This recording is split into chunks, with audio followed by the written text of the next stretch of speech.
झारखंड समेत देश के कई हिस्सों में मॉनसून ने दगाबाजी की है, लिहाजा जो किसान हैं वो परेशान हैं, हैरान हैं। लेकिन झारखंड की राजधानी रांची में वन महोत्सव का आयोजन किया गया है और इसके मुख्य अतिथि के तौर पर झारखंड के मुख्यमंत्री हेमंत सोरेन ने शिरकत की है।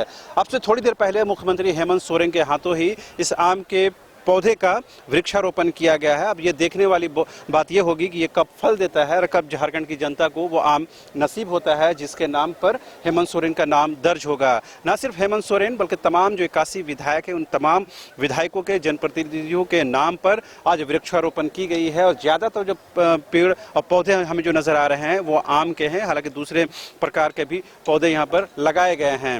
लेकिन सबसे अहम और ख़ास बात यह है कि झारखंड में इस बार सुखाड़ की पूरी आशंका है, पूरी संभावना व्यक्त की जा रही है। इसका जो सिर्फ और सिर्फ ये है कि सरकार की ओर से आधिकारिक घोषणा होना बाकी है, लिहाजा उसका इंतजार किया जा रहा है। अब देख पाएंगे कि मंत्री सत्यानंद भोक्ता के हाथों भी एक वृक्षारोपण किया गया है। उसके पीछे आप देख रहे हैं बीजेपी के जो विधायक हैं, मुख्य सचेतक हैं विरंची नारायण, उनके नाम पर यहाँ पर पौधारोपण किया गया है। यहाँ पर आप देख पाएंगे जमुआ से जो विधायक हैं केदार हाजरा, उनके नाम पर वृक्षारोपण किया गया। तो तमाम विधायकों के नाम पर यहाँ पर आज वृक्षारोपण हुआ है। मुख्यमंत्री हेमंत सोरेन ने भी इस बात को याद दिलाया है कि विकास के नाम पर सबसे पहला जो नुकसान होता है वो पेड़ों का होता है। पेड़ों की कटाई अंधाधुंध होती है, लेकिन जब उस अनुपात में लगाने की बात आती है तो वो उसमें तालमेल नहीं बैठता है।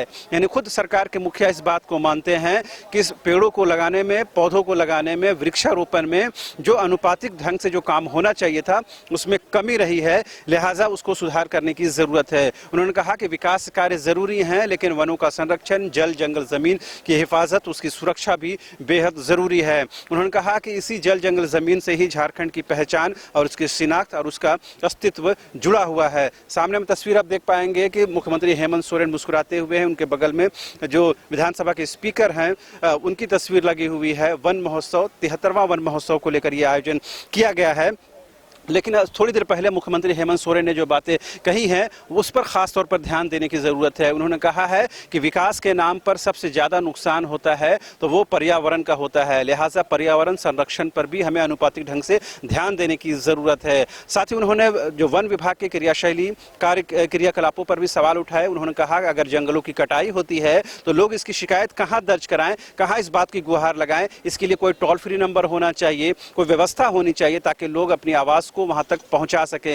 लिहाजा वन विभाग के द्वारा अब इसकी व्यवस्था की जाने की जरूरत है। तमाम जो वन विभाग के अधिकारी हैं मौजूद थे, उस मौजूदगी के बीच में राज्य के मुखिया हेमंत सोरेन ने इस बात को कहा कि वन विभाग को और संवेदनशील और गंभीर होने की जरूरत है। उम्मीद की जानी चाहिए कि वन महोत्सव सिर्फ कागजों तक ही नहीं रहे और इस पौधारोपण तक ही सीमित ना रहे, बल्कि झारखंड की जो असली पहचान और शिनाख्त है, यहाँ की जल जंगल जमीन, उसको बचाने की जरूरत है, उसको सुरक्षित रखने की जरूरत है। जैसा मैंने शुरू में कहा कि झारखंड में इस बार मानसून ने दगाबाजी की है, लिहाजा कहीं न कहीं उस का नुकसान झारखंड के जनता को और खास करके किसानों को हो रहा है। लिहाजा सरकार को चाहिए कि जल्द से जल्द सुखाड़ राज्य घोषित करके किसानों को मदद पहुंचाई जाए। कैमरा पर्सन विकास के साथ रांची न्यूज़ बाइस्कोप से शहनवाज।